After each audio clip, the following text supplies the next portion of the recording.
Welcome to Behind the Politics, a weekly podcast where we interview members of the Colorado Senate Democratic Caucus to learn more about their personal and political life. My name is Jill, and I'm here with my colleague David. Hello.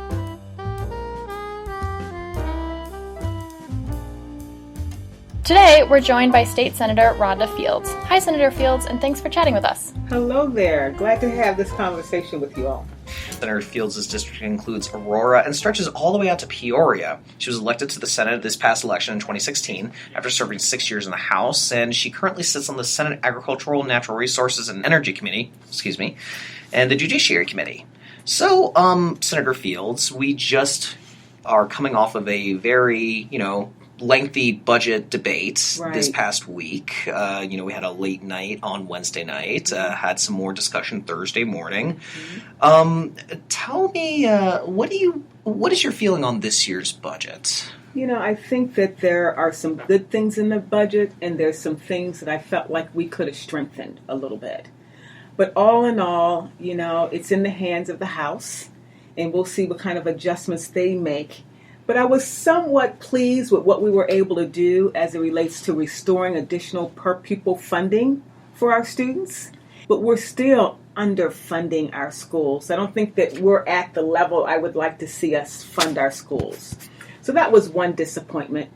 I'm also very disappointed as it relates to how we're cutting our hospitals and the whole controversy regarding hospital provider fees. I'm concerned about access to health.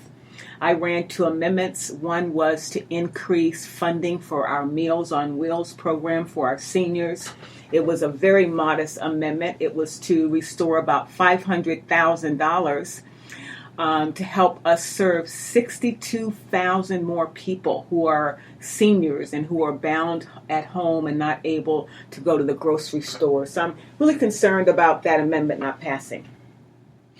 Yeah, and I think for those of you who have been following along on the news, the Meals on Wheels program has come into the news quite a bit as the new administration has proposed a budget that would allegedly actually cut some funding into the Meals on Wheels program that serves, I believe, 1.2 million? Absolutely.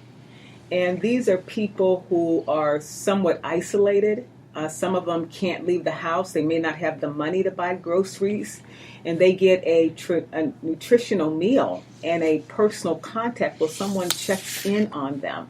So I can't think of anything better to be doing by protecting our seniors to make sure they have a nutritional meal.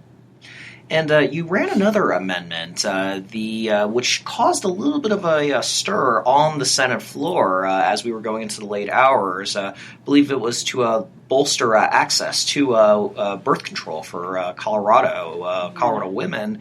And you had that caused a little bit of an argument on the floor, I believe. Can you tell us a little bit about what happened? A huge disappointment, another frustration I have, because there's this opinion that's out there in reference to birth control. And when you think about the number of women who use birth control, it's a high percentage. 98% have either used it or using it. And we have this resistance thinking that that's not something that we need to be funding or supporting because of their perception that birth control is a form of abortion. That thinking is backwards. And I think it's been a way for women to empower themselves and their families, and it's a personal choice. And Colorado has led the way in providing birth control services to people who can't afford the monthly prescription. And so I think that's something that we need to continue to do. It is funded, but not at the capacity that it should be. We've been cutting that program for the last 3 years. It used to be at It used to be at $5 million. Now it's at $2 million. Wow. So that means less women are getting, are having access, or lacking access. No, I think that's a very important point. One other thing about the budget I would love to ask your opinion of is that was added back in. This was originally struck out. Was funding for the Healthy Kids Survey. Right. Senator Sherry Jean of Wheat Ridge in our caucus carried a bipartisan amendment to put that back into the budget. Why do you think that was, which was ultimately successful, why do you believe that was so important to be put back into the budget? Because of the information it provides us. I mean, that survey provides us insight into what it's like to be a young person and the kinds of challenges that they face every day. And without having that data, we can't draft good public policy that's informed based on things that young people are experiencing, like, for example, sadness or issues dealing with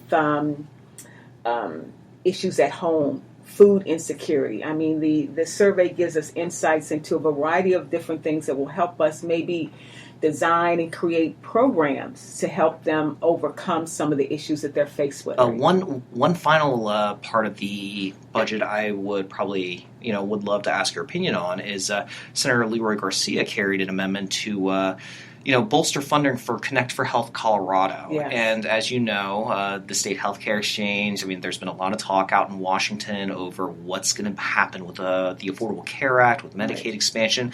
Can you explain a little bit, your opinion of why you think supporting our state healthcare exchange was important? Because I believe you supported that amendment. I did support it, and that was one of the highlights in our debate this week, is that we were able to get that amendment passed. And what it means that we're going to be protecting the economic health of our communities.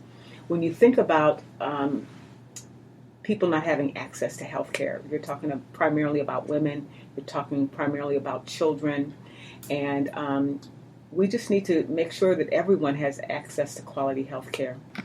So the one thing I want to add to our discussion today is Senate Bill 71. Mm-hmm. And 71 really concerns me because what it's going to do is going to restrict access to people being able to go into a polling center to cast their votes. And they're basing this concept based on, I guess, some measurements that they have in reference to how frequently someone might use that center. And it appears that might have an impact in the community that I represent, which is a very high concentration of people of color. And they would be forced then to go to a service center that has a little bit more traffic. And if that passes, then it's almost like saying that you have to be able to have a car to get to those new locations, or that you can get a bus to get over there. I think the accessibility will be at risk for people in my community. So I'm very concerned. I'm asking that people watch that bill, because I hear this mantra, make America great again. And we can't make America great again if people can't vote. That is definitely a bill. The senators and the state representatives, they debate a lot of bills. You guys debate a lot of bills in the chamber. And as a staffer, I've noticed that this is one bill that has generated a lot of discussion in the press and among yourselves as senators. I know that the argument for this bill is about saving money. What would you say to that? What would your response be to that reasoning? It's about protecting our democracy, and there's nothing more important than the right to vote. And I can remember, just based on my reading, when there was a time that women couldn't vote, where black people couldn't vote, and they had all these hurdles in place. One where you had to come up with the number of bubbles that are in a bar of soap. And if we keep changing the plan like a shell game in reference to moving these voting centers around, it's going to cause some confusion. And some people probably will not vote if it's not in direct proximity to where they live.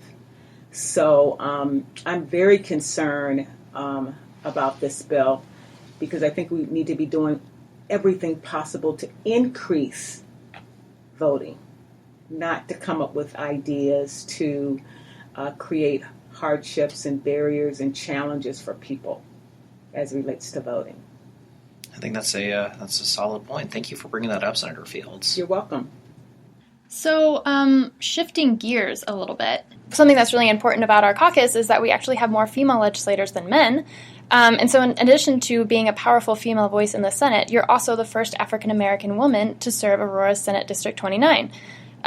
Why do you think we have so many women Democrats, and how do you think it shapes the makeup of our caucus? It shapes our politics. It shapes who we are as a state. And I think when you have women at the table, we're going to bring that perspective. For yourself, what kind of made you decide to run for office? And do you have maybe some advice for another woman that might be interested in running? I would say if anyone's considering running for office, the first thing they should do is to push through the fear. There's always a sense of fear. There's a sense of lack of confidence. There's a sense of, can I really do this? Because I think that women sometimes don't see themselves in that position of political power.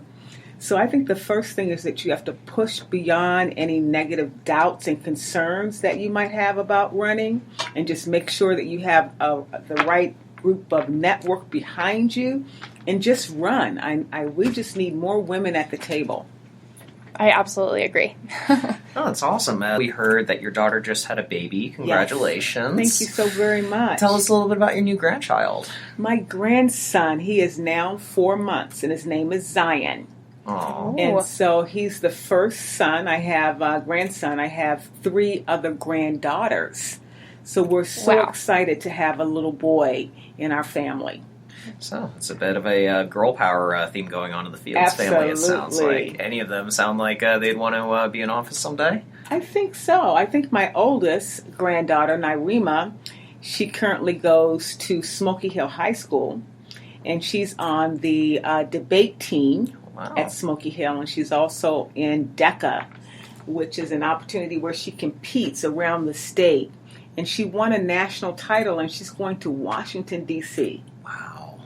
So I think she has promise.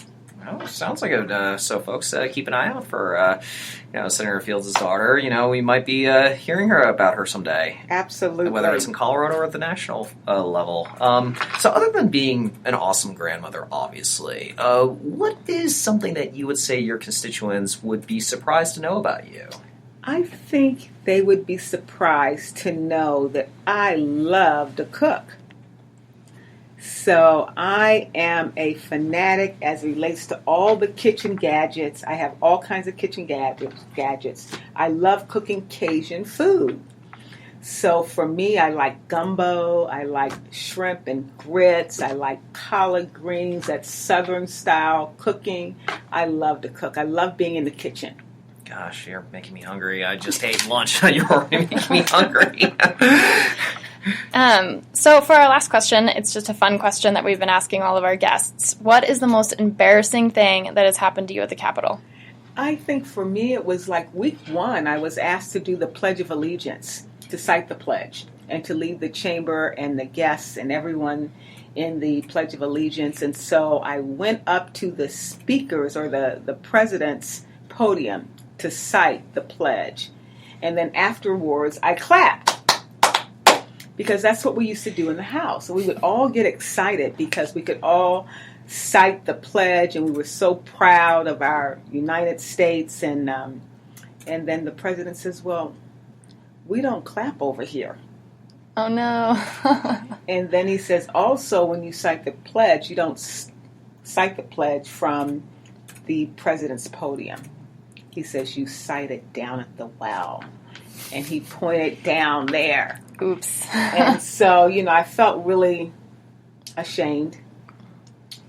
And then I was also baffled by why we wouldn't clap and celebrate the Pledge of Allegiance. But it is customary in the Senate chambers that that's the way they do things. So I had to adjust, and I cited the pledge for the whole entire week, and I never again will cite it from the president's podium. That's it's funny. It seems like that's been kind of a running theme with a couple of our new caucus members. So, in fact, we had an incident in the chambers where State Senator Daniel Kagan accidentally called President Grantham Mr. Speaker. I remember that. So, as you can imagine, that caused a bit of a kerfuffle in the state Senate because, Senator Kagan paid quite a public price for it, and as obviously Senator Fields did as well. All right. Well, thanks for taking the time to speak with us, Senator Fields. Oh, it's an honor, and it's an honor to serve this great state of Colorado and to be in the Senate chambers. Yeah, great. And thank you all for listening at home. And we will be back next week with State Senator Carrie Donovan. Thanks so much for listening.